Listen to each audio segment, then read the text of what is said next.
is it to be a human being? How could we do these things to ourselves? Has ended. So she's on her train, riding from central London out to the countryside on the day that all the powerful men are signing a treaty in Paris. So what should you write a story about? Surely you should write it about the Treaty of Versailles. Woolf, and you could take this as a feminist and gendered position that she's owning, is saying no. The story of the home front matters. What's happening to those who are not in Paris, those who are not in the trenches and the battlefields, it matters as well. So she's looking at this woman across from her and like getting super interested and starts enjoying imagining what she's like. And I just have to admit this to you. This is something I used to do, especially when I lived in New York, when I was a graduate student. One of my best friends and I, we would go to a cafe and we'd sit there having our coffee or whatever, and we would pick, it's better if it's two people at least, we'd pick a couple and we would make up their dialogue. What's going on for them. It was crucial that we couldn't hear them, but we would be making up what would be fun and interesting. And I'll admit to the guilty pleasure, we always came up with terrible things that was going on for them. And of course, that's what Virginia Woolf does here too. The woman is unhappy. And even though she and the woman seem to be talking about perfectly pleasant things, empty, small talk things, she keeps being drawn to imagining that the woman is not happy. On 2740, as she describes the woman's simple gesture, you know how when there's a smudge on something, you have a, mustn't do it at the moment, social distancing, washing your hands, but how you have a sort of impulse perhaps to touch it and to try to smooth it out. As she does that, she actually channels a line from Macbeth, potentially connecting this woman to Lady Macbeth. She rubbed as if she would rub something out forever, some stain, some indelible contamination. So she keeps looking at the woman as though the woman were a puzzle, trying to, as she says, decipher the secret reading beneath her gaze. And then she realizes, oh my goodness, my characters in this fictional novel I'm writing, they need names. So she comes up with another name, Hilda. That's the first name that comes into her mind. Hilda Marsh, Hilda the blooming, the full bosom, the matronly. So she invents a character that is the sister-in-law of the real woman there, who isn't actually the woman that Virginia Woolf is thinking about. She's just the excuse for that imaginative flight, and gives her a name. And in fact, gives her a body. You know, she's got a certain type of physique here and is a kind of motherly disposition. And then comes up with the name for her heroine. Her heroine is going to be called Minnie. And she's read her Medea. She thinks like Minnie needs to suffer in some way. By 2741, she realizes for any good crime, especially given the sexism that wants women all to be villains, perhaps, in the Western tradition, she's got to come up with something terrible. In the middle of 2741, she says, I have my choice of crimes. The woods flit and fly, and summer are bluebells. In the opening there, when spring comes, primroses. A parting, was it 20 years ago? Vows broken, not Minnie's. She was faithful.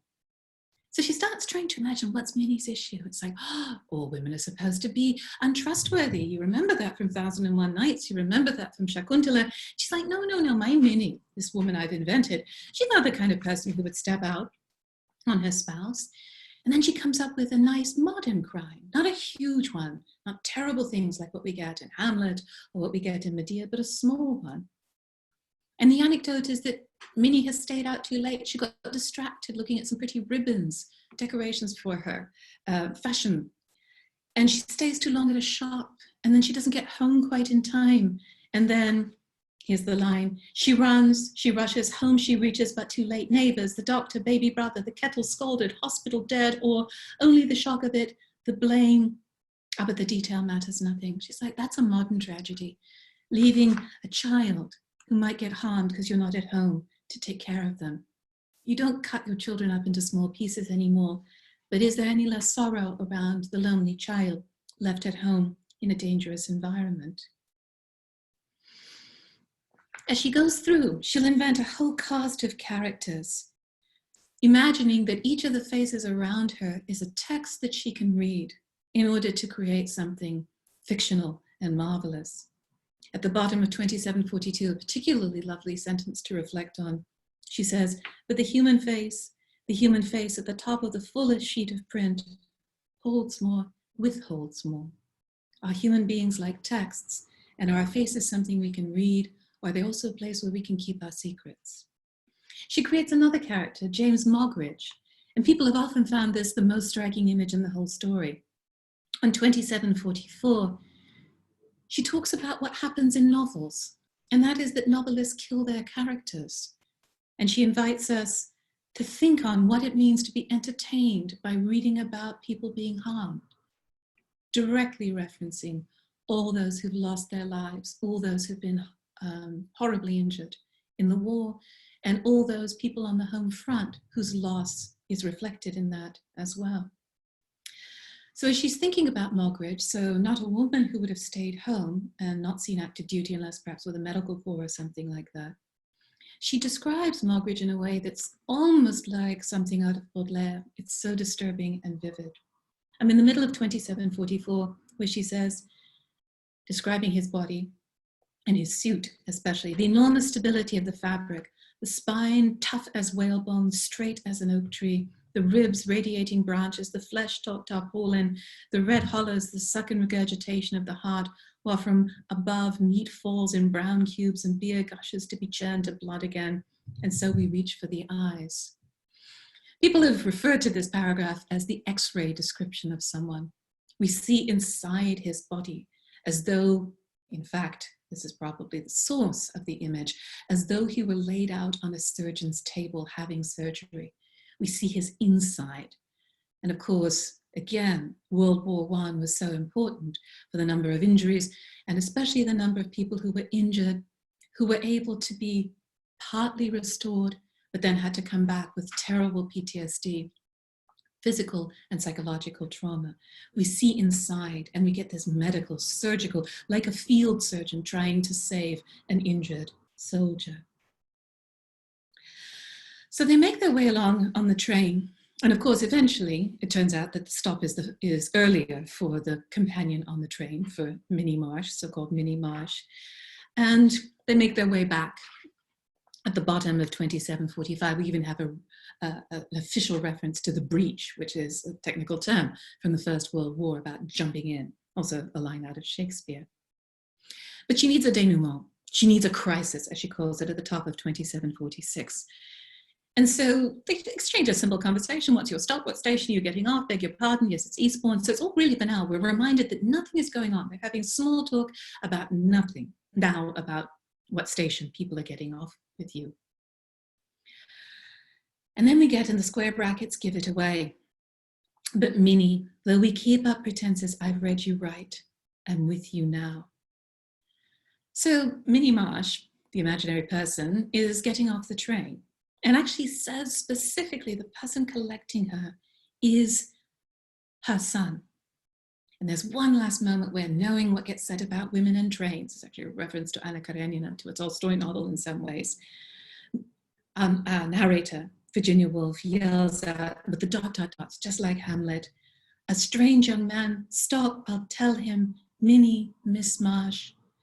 There's a whole story of betrayal and romantic infidelity that could get written, and yet our narrator wants to intervene. So she doesn't write the story. But what she does is share with us what's going on in his mind, in her mind, invite us to hear what's going on in our minds, invite us, as she will say, to make a gray world into a marvelous one. She finishes the text with a kind of prayer. Gray is the landscape, dim as ashes. The water murmurs and moves. If I fall on my knees, if I go through the ritual, the ancient antic, it's you, unknown figures, you I adore. If I open my arms, it's you I embrace, you I draw to me, adorable world. Faced with the gray, difficult, depressing world of the First World War, the interwar period on the cusp of World War II, Woolf realizes there's a world of the imagination to which we can escape, and that's what she does on her boring train ride. A few years ago, a wonderful film called Carrington was done that's exactly about this group, and I just wanted to finish with a small clip from that, and that'll be it for today. So here's how, in a world where you're lonely, in a world where you're dealing with ration coupons because nobody can get any food, this was all what was happening in the period just during and after the First World War in England, you can make up what you need. You can create the family or the love interest that you want until, of course, reality is revealed to you. So it's a friend of Virginia Woolf's, Lytton Strachey, who's the star here.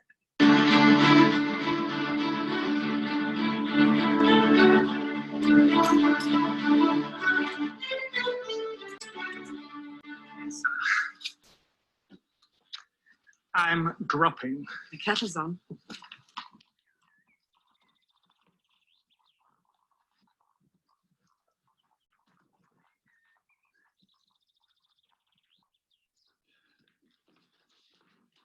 Ah!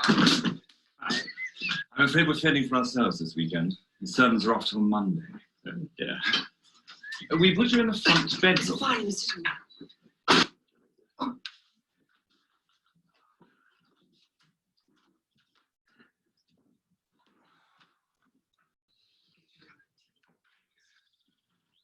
Oh.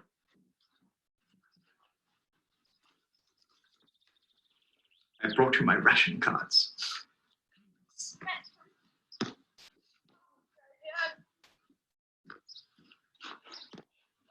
Vanessa. Who on earth is that ravishing boy? I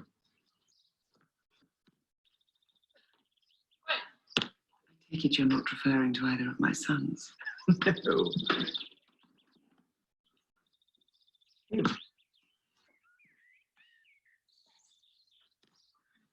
Carrington. Good God. I'll leave it just there.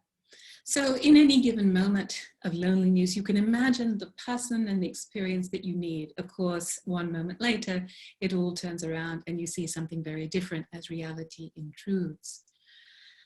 The group of writers we're looking at are modernist writers, ones who are experimenting with all sorts of things. And we're going to make our shift from the European context to the great Latin American writer, Jorge Luis Borges, and one of his stories that is truly global, again about the First World War and about the reality that's in front of you and the realities that you create.